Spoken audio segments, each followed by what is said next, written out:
saya, Nadila Rahma Putri, di channel Asik Belajar Geografi bersama Nana. Nah, sekarang kita akan belajar tentang geografi, tentang gunung, tentang alam, tentang langit, tentang bumi. Dan mungkin kalau misalkan kalian suka traveler, cocok nih buat belajar geografi.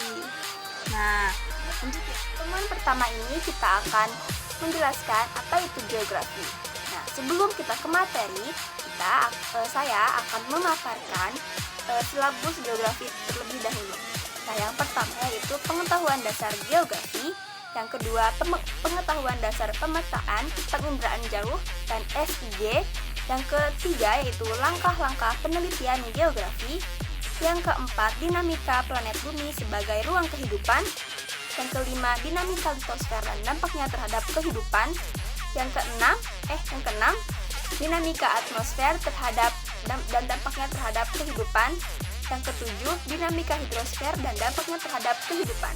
Nah, di subbab pertama yaitu pengetahuan dasar geografi, saya akan menjelaskan tentang pertama, pengertian geografi, kedua, sejarah perkembangan geografi, yang ketiga, objek studi dan aspek geografi, yang keempat, ruang lingkup geografi, yang kelima, dan konsep geografi. Apa sih geografi itu? Nah, istilah geografi berasal dari Yunani yaitu geo dan grafien. Geo artinya adalah bumi, sedangkan grafien artinya tulisan atau lukisan. Jadi kan istilah berdasarkan bahasa. Nah, kalau istilah secara geografi secara luas yaitu ilmu yang mempelajari atau mengkaji segala fenomena yang ada di permukaan bumi, penduduk, flora, fauna, batuan, iklim, tanah, air, dan interaksi yang terjadi antara fenomena tersebut. Nah, ada juga tokoh-tokoh ilmuwan yang mendefinisikan geografi.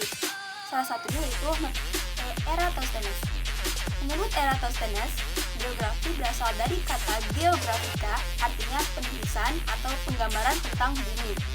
Bukan cuma Eratosthenes doang yang menjelaskan tentang geografi, tapi juga ada James Apperson, Huntington, Erwin Tarto, dan juga adalah hasil seminar dari Lokakarya Peningkatan Kualitas Pengajaran Geografi. Ini dari pengertian geografi. Yang kedua yaitu sejarah perkembangan geografi. Nah, geografi itu sudah dikenal sejak zaman kuno loh sahabat. Kala itu geografi disebut geografi klasik. Pada abad ke-6 sebelum Masehi, di Yunani berkembang ilmu pengetahuan alam yang didasarkan dari logika atau filsafat, sehingga mitologi mulai berkurang. Pada geografi klasik terdapat tokoh-tokoh yang berjasa. Yang pertama yaitu Herodotus sebagai ilmu geografi. Yang kedua yaitu Eratosthenes sebagai yang pertama kali menggunakan istilah geografi. Yang ketiga yaitu Claudius Ptolemaeus sebagai yang membuat buku dan peta. Jadi tiga tokoh itu bekerja sama ya. Nah, Islam juga berpengaruh dalam ilmu geografi. Nah, sejak Islam berkembang di Timur Tengah, pengetahuan tentang daerah-daerah lain ikut berkembang.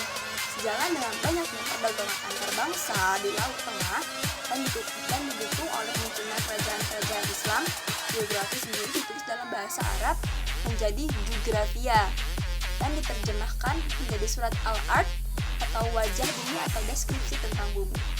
Nah, pada akhir abad pertengahan perkembangan geografi banyak dipengaruhi oleh perhubungan bangsa-bangsa di dunia, bagian barat dan bagian timur seperti Genoa dan Venesia di timur. Yang pada saat itu berada di bawah kekuasaan bangsa Mongol menjajah Italia dan Austria sampai ke Asia. Perkembangan tersebut berpengaruh terhadap pengetahuan geografi. Tokoh-tokoh geografi dalam penjelajahan mencari daerah baru adalah Marco Polo, Flamaro, Bartolomeo Diaz, Vasco da Gama, Columbus, Ferdinand Magellan.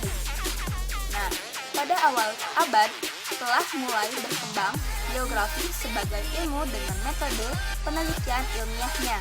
Tokoh-tokoh geografi modern adalah Bernhardus Verenius, Immanuel Kant, Alexander von Humboldt, dan Carl Ritter.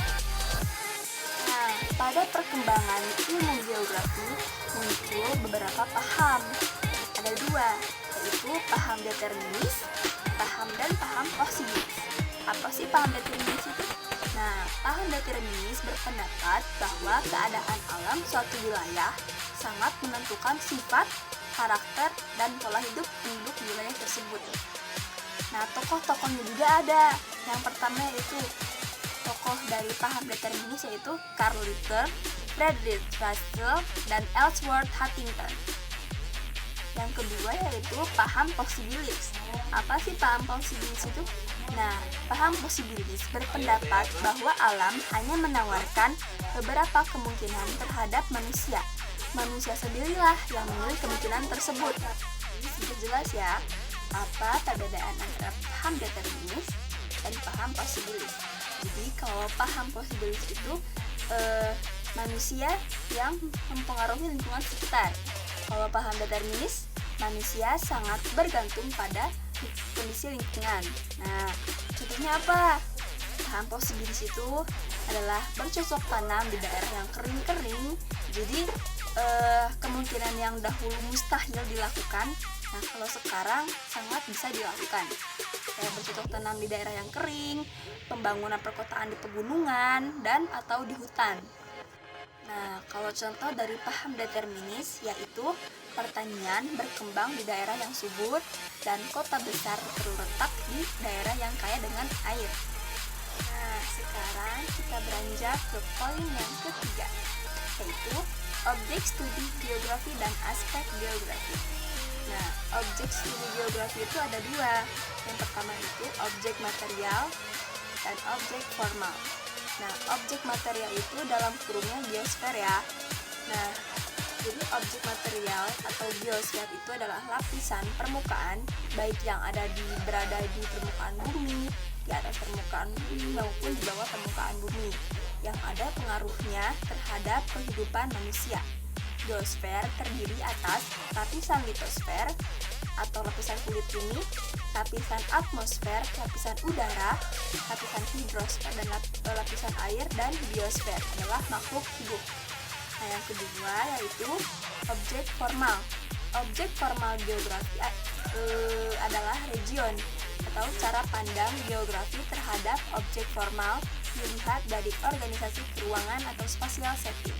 Nah, nanti kita akan